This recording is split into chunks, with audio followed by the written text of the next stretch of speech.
ಒಳ್ಳೆಯ ಮನೆತನದಲ್ಲಿ ಹುಟ್ಟಿದವನೊಂದು ಕಡೆ, ಒಳ್ಳೆಯ ಮನೆತನ ಅಲ್ಲದ್ದರಲ್ಲಿ ಹುಟ್ಟಿದವನೊಂದು ಕಡೆ. ಹೀಗೆ ಇಬ್ಬರಿದ್ದರೆ ಇವರಲ್ಲಿ ಯಾರು ಶ್ರೇಷ್ಠ ಅನ್ನೋದನ್ನು ಇಲ್ಲೊಬ್ಬ ಪ್ರಾಜ್ಞ ಹೇಳ್ತಾನೆ.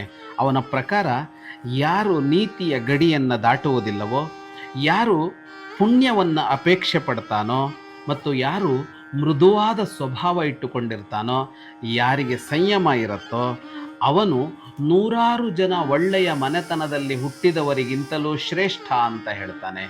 ಶ್ರೇಷ್ಠತೆಯ ಮಾನದಂಡ ಯಾವುದು ಅಂದರೆ ಅದು ಸ್ವಭಾವ. ಮೃದುವಾದ ಸ್ವಭಾವ ಇರಬೇಕು, ತನ್ನ ಮೇಲೆ ತನಗೆ ನಿಯಂತ್ರಣ ಇರಬೇಕು ಮತ್ತು ತಾನು ಮಾಡುವ ಎಲ್ಲ ಕಾರ್ಯಗಳಿಂದ ಪುಣ್ಯ ಬರಬೇಕು ಅಂತ ಇರಬೇಕು. ಪುಣ್ಯ ಬರಬೇಕು ಅಂದರೆ ಅರ್ಥ ಏನು? ಒಳ್ಳೆಯ ಕೆಲಸ ಮಾಡಿದಾಗ ಮಾತ್ರ ಪುಣ್ಯ ಬರುತ್ತೆ. ಅದರ ಅರ್ಥ ಪುಣ್ಯಕ್ಕೆ ಬೇಕಾದ ಕಾರ್ಯಗಳನ್ನು ಅಂದರೆ ಒಳಿತಿನ ಕಾರ್ಯಗಳನ್ನು ಮಾತ್ರ ಮಾಡ್ತಾ ಇರಬೇಕು ಮತ್ತು ಯಾವ ಗಡಿಯನ್ನು ಅವನು ದಾಟಬಾರದು. ಹೀಗಿದ್ದರೆ ಅವನಂತ ಶ್ರೇಷ್ಠ ಇನ್ನೊಬ್ಬನಿಲ್ಲ.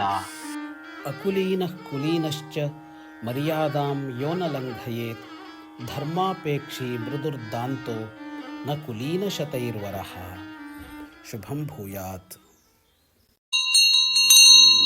ಪಂಚಲೋಹದ ಪ್ರಣವನಾದ ಘಂಟೆಗಳು ಹೃದಯಾಂತರಾಳದಲ್ಲಿ ಅನುರಣಿಸುವ ಚಿರಂತನ ಮಂಗಳ ನಾದವೇ ಪ್ರಣವ. ಸಾಧಕನ ಶ್ರೇಷ್ಠ ಸಾಧನ ಪ್ರಣವನಾದ ಘಂಟೆಗಳು. ಇಂದೇ ಕರೆ ಮಾಡಿ 8050124365.